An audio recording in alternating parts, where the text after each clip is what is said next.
What's up, vinyl community and everybody out there in the YouTubes? It's Kendall once again, and the Spin Doctor and his Vinyl Mayhem. And today, doing another video. This time, something again I haven't done in a while. I did this kind of once before for a video I did for Collective Soul.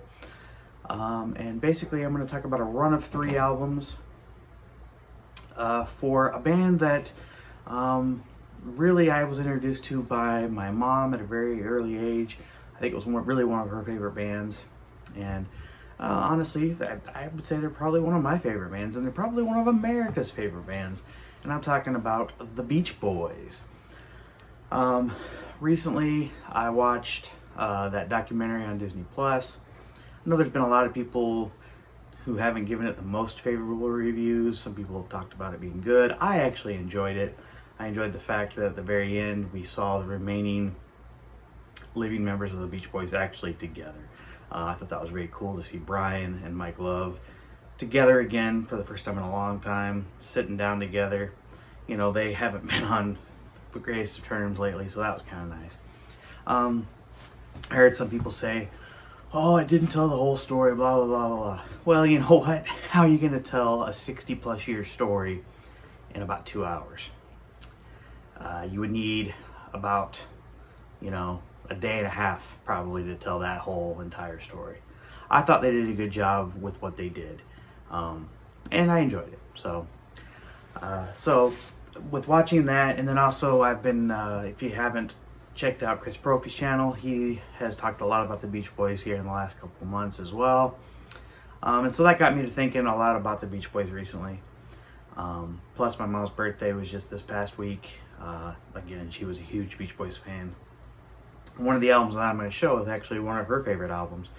But this run of 3, I think, is probably one of the least talked about 3, although one of them probably is one of the most talked about albums. But this is their run of 3 from 1969 to 1971. The first album I'm going to talk about is their 15th studio album, and that album is 2020. This album came out in 1969, and it was their last album to be on the Capitol label. Now this is a stereo pressing of this album, which I don't know if it actually ever came out in mono. If it did, that's probably a little more rare than this. But this album, I think, does not get talked about enough, actually. When this album came out, well, first off, if you notice something about this album cover, it's missing somebody. It's missing Brian Wilson. Brian was not heavily involved in this album. He had checked himself into a psychiatric ward, probably for good reason. He was very into drugs at the time and was having pretty much a nervous breakdown and a lot going on in his life. And so the rest of the guys really took charge in this. A lot of this album is really a lot of outtakes from previous songs written that Brian had done and the other guys had done, but a lot of this album is really produced by these guys. Carl and Dennis did a lot of producing. Mike did some, Bruce did some, Al did some. But I think this album is very, very heavily overlooked as being just a great album. The tracks, let's see, sorry, I'm just trying to get the thing back in. There's the cover of I Can Hear Music by the Ronettes. That is a great track on here. I believe that's the number 2 song on this album. Brian was a huge fan of Phil Spector and what he was doing with the Ronettes and that kind of vocal styling. They do a great version of that. And then, what's that other song on here? I'm going brain dead all of a sudden. The track listing is not on this. That's the one thing, you have to open it up. What I will say, Do It Again. That's a great track on here. Bluebirds Over the Mountain's a great track. And then they do another cover of Cotton Fields, that old folk tune. A little bit different than you're used to hearing. Al wanted to do kind of like what they did with Sloop John B and thought that that would be successful. It wasn't quite as successful, but it's still a good cover. But I really, really enjoy this album. I think this is a great album that doesn't get the credit it deserves as being a good album. But this was their last album with Capitol. They were wanting to get out from Capitol, so they released this. And it did okay. I think it peaked at 64 in the UK. Not as good in the US, but it did okay. It had some minor success. But I really dig this album. I think it's highly underrated. Very, very good album. I would suggest you guys go back, if you haven't already, and listen to this record. A lot of good stuff on here. This is them kind of starting their change. Next album, this one I will say, some people consider it to be one of their best albums, along with Pet Sounds. That is Sunflower. Now this record, I will say, when it came out, was not met with the greatest reviews and did not do well on the charts or anything. I don't even think it broke the top 100. But this did come out on their new label, the Brothers Records, that the Wilson brothers and Mike Love started from. It's a break off, or not a break off, but a part of Reprise Records. But this one, again, didn't really do very well. As a matter of fact, when they recorded like 40 songs, I believe, for this record, and when they took everything to the label, they kept saying, no, we don't like it, we don't want it. They had so many different incarnations of this album before they could finally get them to release it. And they just weren't happy with it. But they finally got them to release it. It's since become one of their biggest favorable albums. Like I said, it didn't sell well at the time, but what I like about it is the fact that it is so different. I like the fact that Dennis, the drummer, is definitely shown a lot more on this record. He's got more solos, and you can really feel his influence on it. And the song "Forever" is on this record, and I was, of course, first introduced to that song by Jesse and the Rippers, or from the TV show Full House.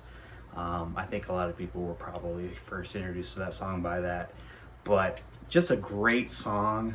And Dennis was really underrated as a vocalist, I think, and as a songwriter, because he wrote the song as well. But this is a great album.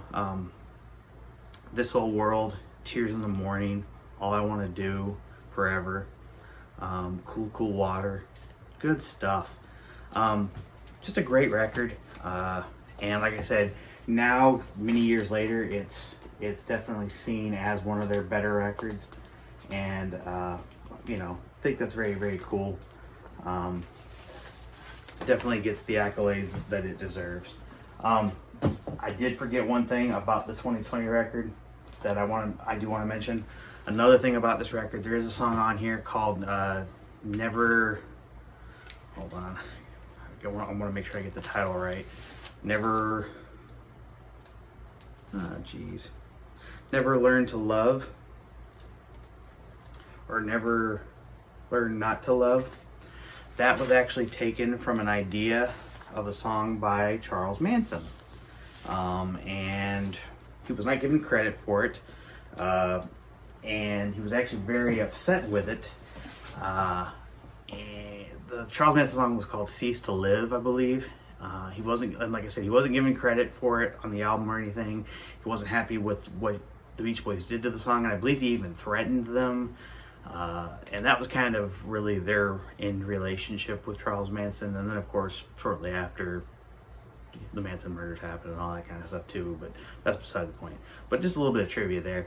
Most people know that already. I know, I'm sure people that are watching this are like, I already know that. I know even more than you do. You got that wrong or whatever. I'm just telling you what I know or have heard. I don't know everything. But and then the last album, the third album, which is one of my mom's favorite, is this one here. And this one right here, I gotta say, is a very unique album as well. A little bit darker, just by the cover even. This one's called Surf's Up, and it came out in 1971. It was their 17th studio album, again on that Brothers label from Reprise. And yeah, definitely different, going in a more psychedelic little version way, you could almost say.